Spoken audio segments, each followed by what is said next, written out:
Cale Thorne adjusted the strap of his research case as he stepped through the reinforced airlock of the Celestial Harmony. The corridor ahead pulsed with clean white light, humming with quiet efficiency. Specimen cases lined the walls, glowing with refracted hues of alien bioluminescence. But none of it held his attention the way the figure at the lab's far console did. Nara L. He had studied the crew manifest obsessively, read her published papers twice over, and still, seeing her in person was like being struck by the presence of something utterly untouchable. Her skin was a smooth gradient of blue-gray that shimmered faintly in the sterile light, and her hair was arranged in tight, intricate braids, adorned with crystalline beads that clicked together like soft wind chimes. "Dr. Thorne, I presume," she said without turning. Her voice carried that melodic Zephyrian quality, a soft harmonic overtone that resonated in Cale's chest. "Please," he said, stepping further into the Bolab. "Just Cale. And you're Nara L. It's an honor. I've read your work on bioelectromagnetic fields. Groundbreaking." She finally turned, and Cale's breath hitched. Her features were sharply elegant, her dark eyes large and shimmering with depth like a nebula viewed through polished glass. But more than her beauty, it was the way she moved, deliberate, exact, as if even her smallest gestures were calculated not to disturb the delicate balance of space. "We'll see if your practical performance lives up to your academic enthusiasm," she said, lips barely curving into what might have been amusement. "The specimens today require precise coordination. Your role is vital." "No pressure," Cale muttered. For the next hour, they worked in a silence charged with quiet tension. Nara moved with the precision of a conductor at a galactic symphony, and Cale followed her lead, careful not to disrupt her rhythm. It was when they both reached for the same data pad that it happened. Their fingers brushed. A whisper of contact. Nara gasped sharply. Her body jolted, trembling visibly as if an unseen wave had struck her. The pad clattered to the floor. She stumbled back, one hand pressing to her chest. "I'm sorry," Cale said immediately, taking a step back. "Are you hurt?" She didn't answer at first. Her breathing was shallow, her wide eyes locked on the place where their skin had touched. "No," she said finally, her voice hushed. "I'm not hurt. But, my people, we experience emotional resonance through contact. Touch isn't just physical. It's everything." Cale stood still, heart hammering. He saw something shift in her expression, fear, confusion, and beneath it, something warmer, something fragile. "It's overwhelming," she added. "Most contact is, too much. We avoid it." "Most contact," Cale echoed softly. The next few days passed in a strange, aching rhythm. They avoided touch with surgical precision. But every time they passed a data pad, reached for the same microscope, or leaned close over a shared display, the space between them seemed to shimmer. Then came the solar storm. Alarms blared. Captain Morrison's voice crackled over the intercom, warning of incoming radiation spikes. "Seek shelter in reinforced sectors. Storm impact in 10 minutes. The Bolab has shielding," Nara said, already securing equipment. "We stay." Cale helped her seal the specimen cabinets. The lights dimmed to amber. Outside the reinforced bulkheads, space groaned under the weight of the storm. They were alone. Sealed in. "How long do these storms usually last?" Cale asked as he sat on a bench. "Hours sometimes," Nara replied, sitting beside him, their legs nearly touching. "Tell me about Zephyrian connection," he said quietly. She hesitated. "We have rituals. Ceremonies. All emotion must be filtered. Measured. If not, it's chaos. Overwhelming. But you wonder," he said, watching her. "What it's like to just feel. Freely." "Yes." The lab hummed softly around them. In the dim red light, Cale could see the soft sheen on her skin, the glimmer of her crystalline hair beads. "On Earth," he said, "touch is how we comfort. how we connect. Sometimes, how we love. You're lonely, she said. Not a question. Aren't we all? Silence stretched. Then, she reached. Her fingers found his, trembling. When their skin touched again, the resonance wasn't a jolt this time. It was warmth. A rising tide of emotion that wrapped around them both. Joy. Awe. Curiosity. Hope. And deep, aching loneliness, finally soothed. This is dangerous, she whispered. So is life in deep space, Cale replied. She didn't let go. And this time, neither did he. The storm's fury battered the celestial harmony from the outside, waves of solar energy rippling across the hull with low groans and shuddering vibrations. Inside the Bolab, the emergency shielding had activated, sealing Cale and Nera L in a protective cocoon of reinforced alloy and isolation. The prismatic lights that normally danced across the walls had shifted to emergency red, casting everything in crimson and shadow. Cale sat on one of the padded benches beside the wall, watching Nera L as she moved across the room with composed precision, checking systems, recalibrating atmospheric balances. But there was a tension in her shoulders, a tremor in her fingers that belied her usual grace. Systems holding, she said quietly, more to herself than to him. We're safe, Cale said. For now. She glanced at him, her eyes flickering in the red light. Safety is a relative concept, Dr. Thorne. I thought we dropped the formal titles. That earned him a hint of a smile. So we did. Cale. He gestured to the spot beside him. We might be here a while. Sit. Nera hesitated before crossing the room. The moment she settled beside him, her leg brushed his. She didn't move away. The silence between them thickened, no longer uncomfortable but charged, like the pause before a storm breaks over a quiet plain. Was it always like this for you? Cale asked softly. This, intensity through touch. She nodded. Since I was old enough to form memories. It sounds isolating. It is, her voice was barely audible. Imagine feeling the terror of a stranger pressed into your skin. Or the desire of someone who sees you only as exotic. Or the pain of a grieving parent on the transit deck. It's overwhelming. Unbearable. So, we retreat. We learn control. Distance. But with me. It's different, she turned her head toward him, I don't just feel what you feel. I feel, steadied. Amplified, yes, but in harmony. Not chaos. Cale's chest ached at the vulnerability in her voice. You once said touch for your people is everything. Yes. And no, she folded her hands in her lap. We teach ourselves to live without it. Most of us never experience resonance with another being. It's why so many of us look detached. We are. By necessity. But. Her eyes lifted to his, you make me want to risk it. He didn't move immediately, afraid that the smallest gesture might shatter the fragile moment between them. But her words hung in the air like gravity, pulling him toward her. When I first saw you, he said, I thought you were the most distant person in the room. And now. Now I think you're the most present. The most alive. Nera looked down at their hands. Cale slowly turned his palm upward, an unspoken invitation. After a heartbeat, she placed her hand in his. The connection flared to life between them like a sunrise beneath the skin. Emotions flooded through Cale, his own, hers, and something entirely new. Her wonder, her longing, her fear, her cautious hope.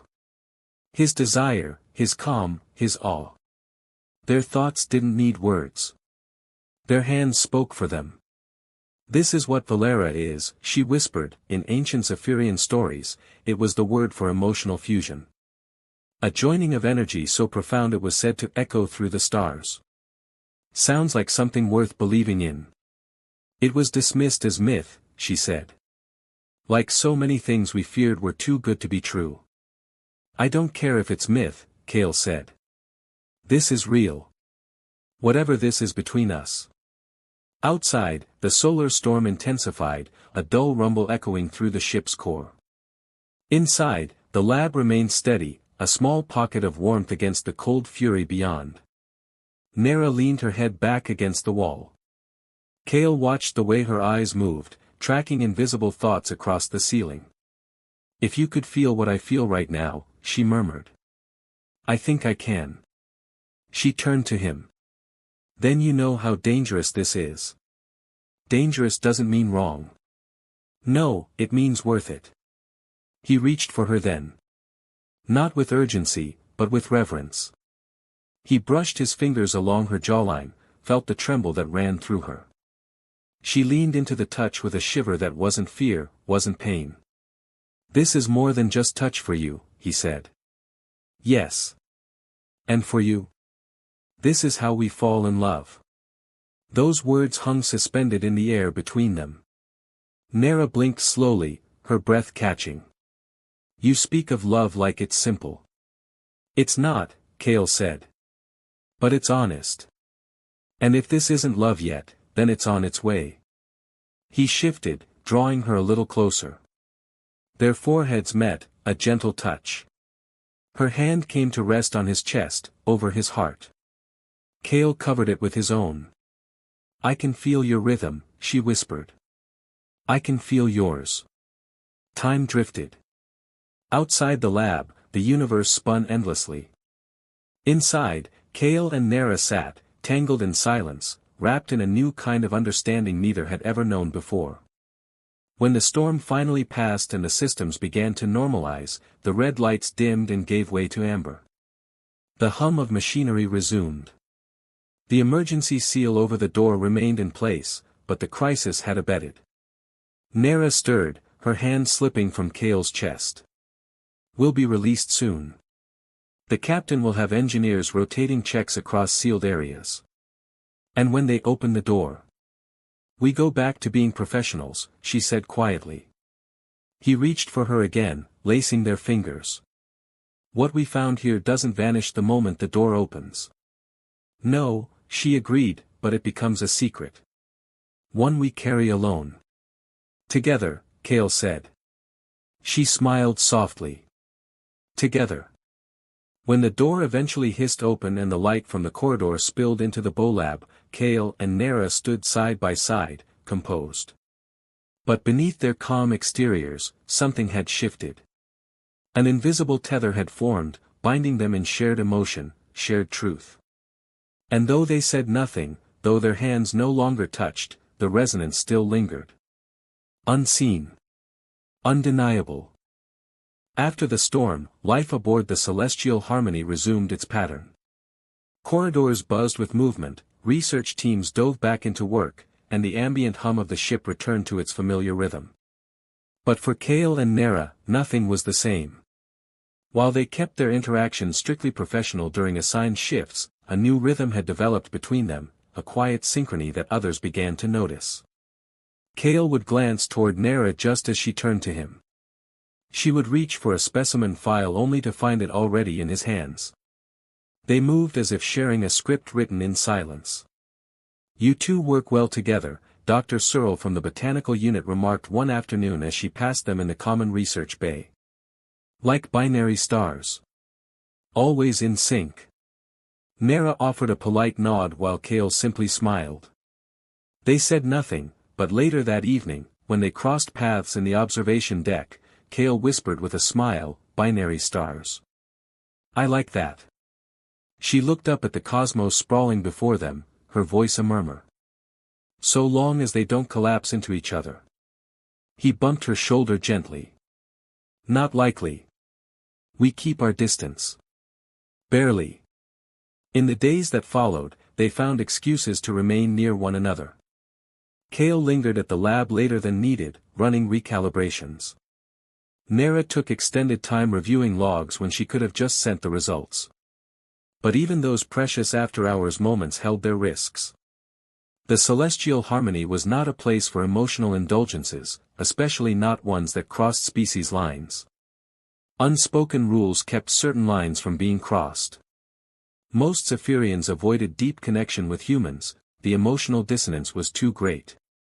For Nera and Kale, the resonance was not just unusual, it was unprecedented. And yet, in the quiet space between duties, they stole moments. A brush of hands over data pads. Fingers grazing over specimen samples. Once, when Kale reached past her for a microprobe, Nera's hand caught his wrist instinctively. He looked down at her, and the connection surged. Warmth. Safety. Longing. "I forget sometimes," she whispered, not releasing him. "What it feels like not to brace myself. With me, you don't have to." She let go slowly, but not before her thumb traced a soft path across his pulse. That night, Kale lay awake in his bunk, the echo of her touch still pulsing through him. He remembered her smile, rare and unguarded. The softness in her voice. The way she looked at him like he was more than just another human in the void. He dreamed of starlight in her hair and her fingers laced with his. It was a routine morning briefing when the call came through. The quantum resonance chamber in the lower decks had experienced a destabilizing event. Kale and Nera were summoned along with other senior science officers. In the chamber's control room, Chief Scientist Dr. Han Park paced in front of a large monitor filled with vibrating waveforms. "Quantum harmonics are unraveling," Park said without preamble. "Containment is holding for now, but we have under 30 minutes before we risk cascade failure." "Containment breach would impact life support?" Kale asked. "If the resonance field collapses, yes. Radiation discharge, atmospheric disruption, possibly core implosion. We'll lose the lower decks, and the rest of the ship will follow within hours." Nera studied the waveform pattern. "What about rebalancing the field manually?" "Too chaotic," Park replied. "The quantum storm is emotional in nature. It responds to mental states, which means anyone going in would be subjected to waves of raw, undirected psychic energy." Kale's eyes met Nera's. She knew what he was thinking. So did Park. "You're suggesting emotional dampening through resonance," Park said slowly. Nera nodded. "With Kale, I can translate the quantum pulses. We've done it before, in the lab. This is far more volatile. And you're not authorized to initiate a neural link." "Authorization won't matter if we're all dead," Kale said evenly. Park hesitated, then gestured to the chamber. 5 minutes. Get in, stabilize the pattern, and get out. If you're not clear by then, we evacuate and seal the section." Nera turned to Kale. "Are you sure?" He took her hands in his. The moment they touched, calm flooded through both of them. It was like stepping out of stormy waters into stillness. "With you," he said, "always." Entering the resonance chamber was like stepping into a dream unraveling. The air shimmered with distortion. Emotions not their own washed over them, grief, rage, fear, confusion. Kale held Nera's hand tightly as she reached the control console. Her other hand hovered over the adjustment interface, fingers trembling. "They're screaming," she said, her voice thick. "The field is full of echoes. Memories. Pain. It's like every frightened thought ever generated in deep space is trapped here." Kale moved closer. His presence wrapped around her like a stabilizing field. "Find my emotion," he whispered. "Follow it." Nera reached for him, this time not just with her hand, but with her mind. The link between them deepened, amplified by the chamber's volatility. Suddenly, she could feel every part of him, his calm, his wonder, his anchored certainty. "I see it," she gasped. "Like a thread of gold in all this chaos. Follow it." She began adjusting the frequency modulators, her movements synchronized with Kale's steady breathing. Together, they became a single entity, harmonizing chaos into order. The field began to respond. The waves stilled. The ambient tremors faded. On the monitor outside, the violent waveforms smoothed into consistent rhythm. Cheers erupted in the control room. Inside the chamber, Nera sank to her knees, breathing hard. Kale knelt beside her, pulling her into his arms. "You did it," he said. "No," she replied, leaning into his chest. "We did." Later, in the privacy of the med bay where they were being examined for exposure, Kale sat on the edge of the bed while Nera rested with her eyes closed. "How do you feel?" he asked gently. "Like a veil's been lifted," she said without opening her eyes. "The emotions, they weren't mine, but I felt them like they were. All of them. But yours were clear. Even through all that noise. Like music in the storm. And you brought harmony back." She smiled softly. "Maybe this is what Valera really means. Two energies, one rhythm." He reached for her hand. Their fingers twined without hesitation. "I don't want to go back to pretending," Kale said. "Me neither." They sat in silence, the quiet between them more powerful than any declaration. But the universe wasn't silent for long. A message arrived. Sealed. Official. A summons from the Zephyrian High Research Council. Nera opened it slowly. And her heart sank. Nera L sat alone in the auxiliary medbay, the faint pulse of ship systems barely audible against the thrum of her thoughts. The data slate in her lap glowed softly, casting blue shadows across her skin. Her fingers hovered over the message, its words etched in diplomatic formality, but every line felt like a blade pressed against something vital inside her. "Your work during the containment crisis has been recognized as a breakthrough in interspecies neural harmonics," the message read. "The Zephyrian High Research Council formally invites you to assume the post of Chief Xenobiological Research Coordinator at our deep space station near the Andromeda Aperture. Transport scheduled to arrive in 4 standard days. Reply required within 48 hours. Nera's breath trembled as she closed the slate and set it aside. The offer was everything she had ever dreamed of, a lifetime of work culminating in an opportunity to lead her species' most advanced research station. And yet, she couldn't ignore the echo of Kale's voice in her mind, the feel of his hand steadying hers in the quantum chamber, the silent understanding that passed between them like a private signal no one else could read. Kale found her there, seated beside the viewport, watching a starless corner of the void. "I felt it," he said gently, stepping into the room. "The shift in you. I didn't need to read the message. I could feel what it meant." She didn't look up. "It's everything I ever worked for. But not everything you want." Her gaze flickered toward him. "How do you always know?"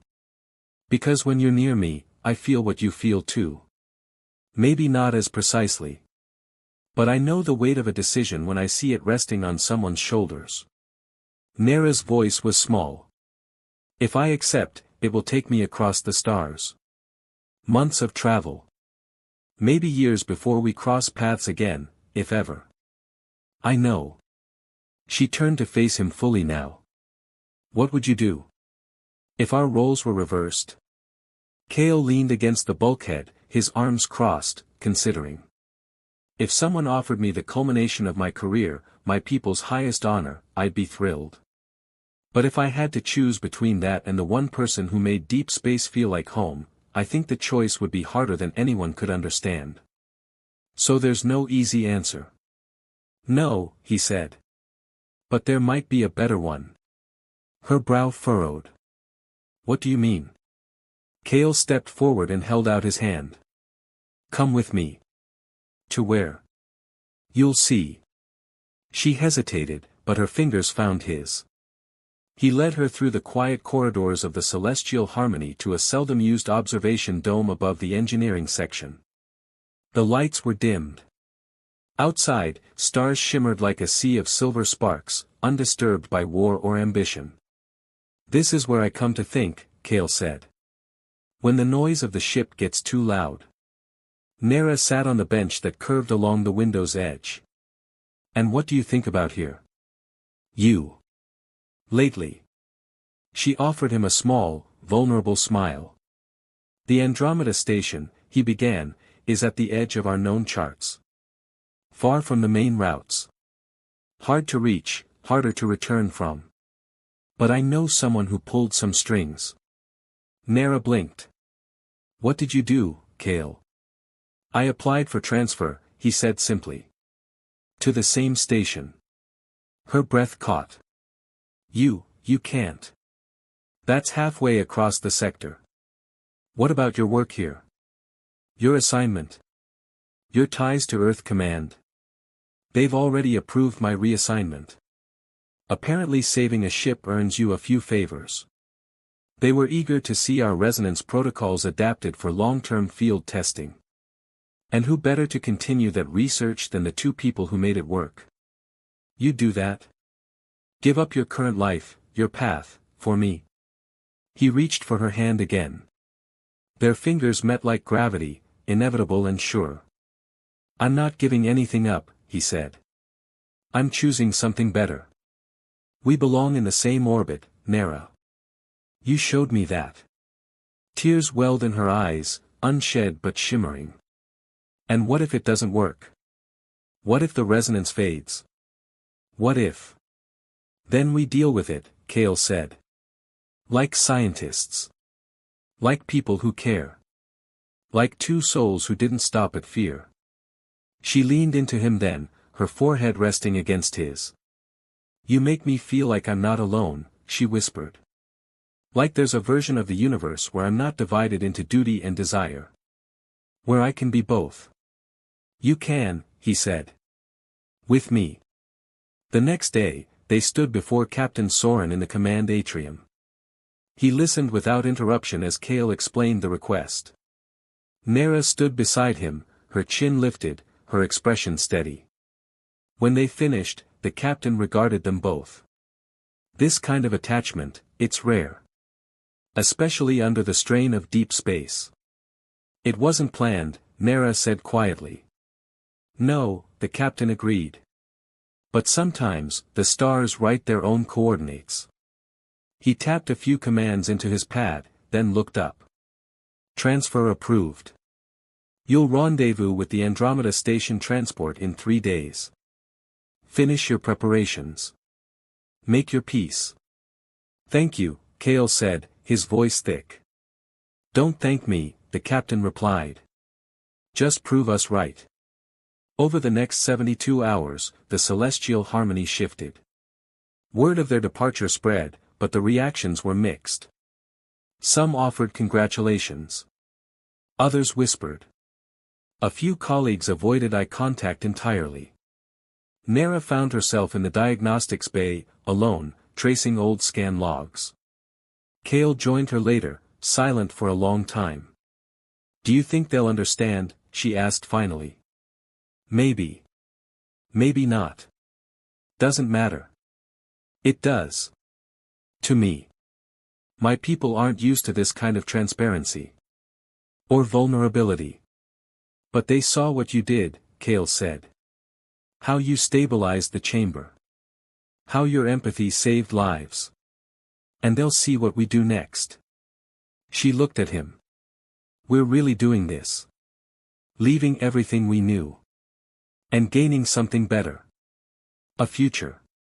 On their last night aboard the Celestial Harmony, they returned to the observation dome. The stars outside looked the same, but the view felt different. More personal. More infinite. Nera leaned against him, her head on his shoulder. It's strange. I've traveled more than most Zephyrians. Seen systems most don't even name. But I've never felt so sure of where I'm meant to be. We're not chasing coordinates anymore, Kale said. We're writing new ones. Together. The stars outside shimmered. The horizon glowed faintly as the ship adjusted course. 3 days to the edge of known space. 3 days to a new beginning. Nera took his hand again. The connection surged, soft and steady. Not a firestorm this time, but something quieter. Enduring. Valera, she whispered. Kale smiled. Resonance and rhythm. You and me. 3 standard days later, the celestial harmony hovered in synchronous orbit above a barren moon, waiting for the Andromeda-bound transport ship to arrive. The crew lined the docking corridor to see Nera and Kale off. Some offered solemn nods, others warm smiles, a few still tight-lipped, but Kale could sense the shift, acceptance, perhaps even admiration. Captain Soren met them at the airlock. Your research changed how we understand resonance, but what you two found, that might change more than science.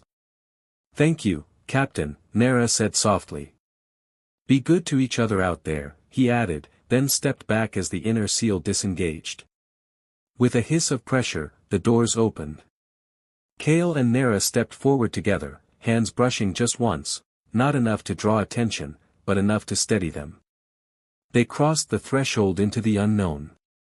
The transport vessel Vanguard was sleek and sparsely crewed, designed for long-range assignments beyond the colonial rim.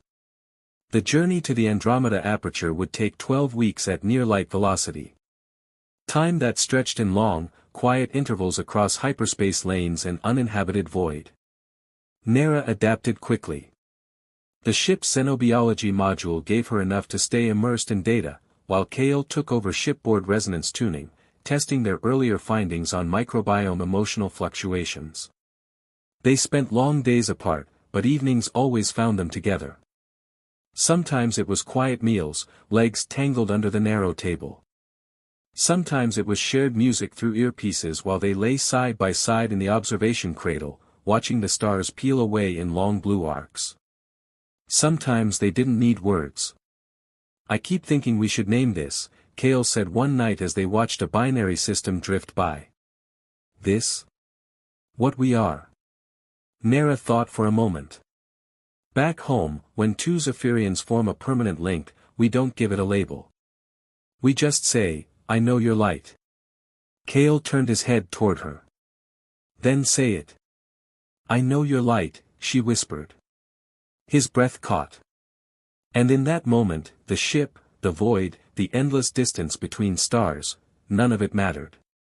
The Andromeda station rose like a crown of metal against the black, its outer ring rotating with slow precision. Designed by both Zephyrian and human engineers, it was a marvel of biocultural design, curving hulls, crystalline control surfaces, atmospheric gardens suspended in gravity-neutral cores. As the Vanguard approached, Kale felt Nera's nervous energy ripple through their shared space. They'll expect someone more. What? Less changed. You're stronger now, Kale said, not less Zephyrian. Just more, whole. She took his hand as they disembarked, their joined fingers drawing the eyes of waiting council aides. Let them look, she murmured. Let them see. In the following weeks, Nera assumed her role with grace and authority. Her team respected her immediately, even if some struggled with her unusual emotional equilibrium. Kale, meanwhile, joined the human contingent overseeing interspecies physiological adaptation. They didn't hide their relationship, but neither did they flaunt it. What began as whispers in the corridors slowly became a story of its own, of two scientists who bridged more than just biology. Of a love that didn't ask permission, only proved itself by action. In the station's central arboretum, Kale built them a ritual. Every fifth rotation, after the long shift ended, they would meet beneath the blue-leaf Javari tree, its crystalline sap glowing in the filtered light. This place is becoming home, Nera said one evening, her fingers laced in his. Because you're here, Kale answered. She leaned into him, the scent of starlight and pollen clinging to her skin. The pulse of the tree mirrored their own, a slow rhythm shared. Do you think, she asked, resonance is a rare accident? Or, destiny? Kale smiled. I think it's a choice. And we keep choosing each other. On the 100th rotation since their arrival, Kale awoke to find Nera already dressed, standing near the viewport. What is it? He asked, voice thick with sleep. A message, she said, turning. From the High Council. They want us to present our findings, jointly. Jointly? They're calling it the Valera Project. Kale sat up. You mean? They want to understand how emotional resonance can create stability, even across species. They want to explore how love becomes structure, how intimacy informs systems. He rose, walked to her, placed his hands on her shoulders. They're finally listening. Because of you. Because of us. He kissed her forehead. Then let's show them. Their presentation was met with skepticism, awe, and eventually, applause. What began as theory had become undeniable. Through resonance, emotional trust, and mutual vulnerability, Kale and Nera had created a living example of harmonious coexistence. They weren't just scientists. They were the first living equation of Valera. Months passed. The research expanded. New protocols were established. Other cross-species pairs began training under Kale and Nera's guidance. Some failed. Some flourished. But all understood one thing now: connection was no longer a metaphor. It was a science. It was real.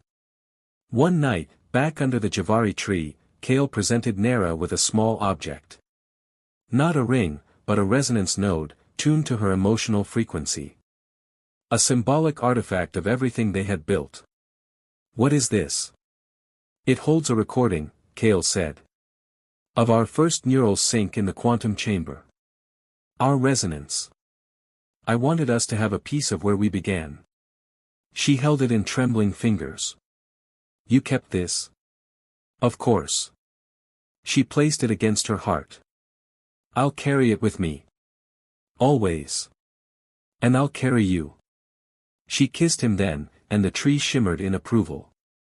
Years later, when scholars told the story of the first Valera pair, they didn't begin with the quantum crisis or the research breakthroughs. They began with a touch. A data pad. A brush of fingers. A resonance that made a woman tremble and a man pause. And from that moment, a new science was born. But more importantly, so was a love strong enough to shape the stars.